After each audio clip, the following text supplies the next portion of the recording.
बिस्मिल्लाहिर्रहमानिर्रहीम। अस्सलाम वालेकुम। कैसे हैं आप सब? उम्मीद करती हूँ कि आप सब अपने अपने घरों में खैर आफियत से होंगे। अल्लाह हम सबको, हमारे बच्चों को अपने हिफ्ज़ मान में रखे।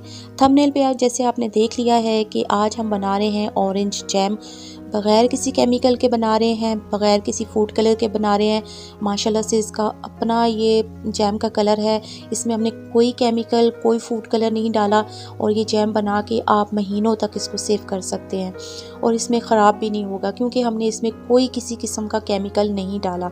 और बाज़ार से भी ज़्यादा इसका जायका मज़े का है क्योंकि इसमें कोई केमिकल नहीं है और बिल्कुल ओरिजिनल तरीके से घर की रेसिपी है। ब्रेड पे लगा के बच्चों को दें, जिस तरह मर्ज़ी है दें, बहुत ही मज़े की है। चलें स्टार्ट करते हैं ये रेसिपी। इसके लिए मैंने क्या किया है कि ऑरेंज ले लिए हैं। ये 1 दर्जन ऑरेंज है, इसमें से मैंने 8 ऑरेंज जो है वो इसमें डाले हैं। इसका जूस आप किसी तरीके से भी निकाल सकते हैं, ब्लेंडर जार में डाल के निकाल लें। मैंने इस तरीके से सारा जूस निकाल लिया है। अबीरा निकाल रही है इसका जूस। और बच्चों को भी इस चीज़ में थोड़ा सा इन्वॉल्व किया करें, थोड़ा सा काम उनसे भी करवाया करें। बहुत उनका एक एनहेंस होता है किचन के कामों में, छोटे छोटे कामों में उनका ज़हन बढ़ जाता है। अब यहाँ पे मैंने कढ़ाई में क्या किया है कि थोड़े से छिलके ऐड कर दिए हैं और ये छिलके मैंने क्यों ऐड किए हैं मैं आपको आगे चल के बताती हूँ कि ये छिलके मैंने क्यों ऐड किए हैं। यहाँ पे मैंने 1 कप पानी का ले लिया है और इसमें जाएगा 2 कप शुगर। 2 कप शुगर इसलिए कि हमारे पास 2 कप ही ऑरेंज जूस है। जब आपके पास 2 कप ऑरेंज जूस होगा तो आपने 2 ही कप इसमें शुगर के ऐड करने हैं और 1 कप पानी का आपने ऐड करना है। पानी आपने बहुत ज़्यादा ऐड नहीं करना इसमें।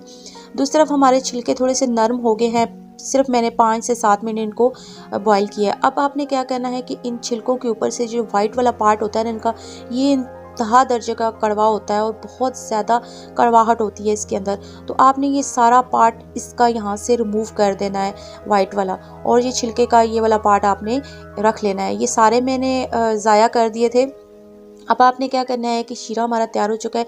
शीरे को सिर्फ 5 मिनट बॉईल करना है। उसके बाद आपने क्या करना है, इसके अंदर जूस ऐड कर देना है और इसको थोड़ा सा आपने बॉईल आने देना है। एक बॉईल इसके अंदर आएगा तो आपने क्या करना है कि छिलकों को जो आपने साइड पे रखा था उसको आपने बारीक बारीक जूलियन कटिंग काट के और आपने इसके अंदर ऐड कर देना है।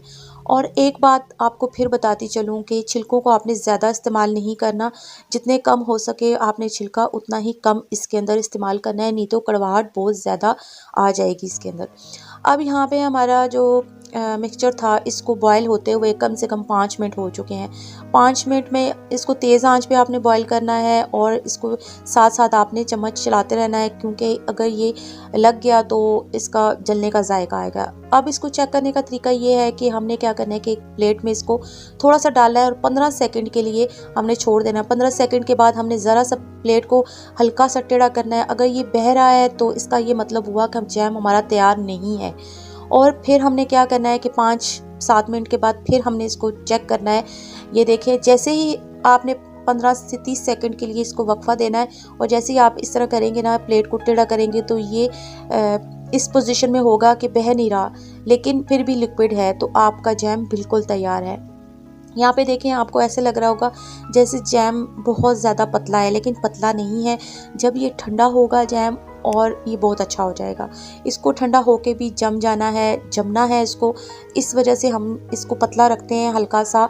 इसमें पानी बिल्कुल भी नहीं रहा और जैम और इसके छिलके, ऑरेंज के छिलके, ऑरेंज का जूस मिलके बहुत अच्छा सा एक जैम तैयार हो गया है। ये आप बच्चों को घर में बना के दें, महीनों तक आप इसको सेव कर सकते हैं। इसमें मैंने देखे कोई केमिकल नहीं डाला, कोई फूड कलर इसमें ऐड नहीं किया। जस्ट आपके सामने जो हमारे पास चीज़ें किचन में मौजूद होती हैं ये उनसे ही जैम बना है और इसके जायके में कोई किसी किस्म का फ़र्क नहीं है। जैसा बाज़ार से आप जैम ख़रीद के खाते हैं ना, वैसा ही ये जैम बना है और बहुत अच्छा है। ये अबीरा की फरमाइश पे बना था। अबीरा ने मामलेट भी बनवाया था इसी चैनल पे मुझसे, और अब ये उसने जैम बनवाया है। और अब ये आप मुझे बताएंगे कमेंट्स करके कि आपको कैसा लगा है। ब्रेड के ऊपर लगा के खाएं, रोटी के ऊपर लगा के खाएं, पराठे के साथ खाएं, जैसे मर्ज़ी एंजॉय करें। दुआ में मुझे भी याद रखिएगा। अल्लाह हाफिज़।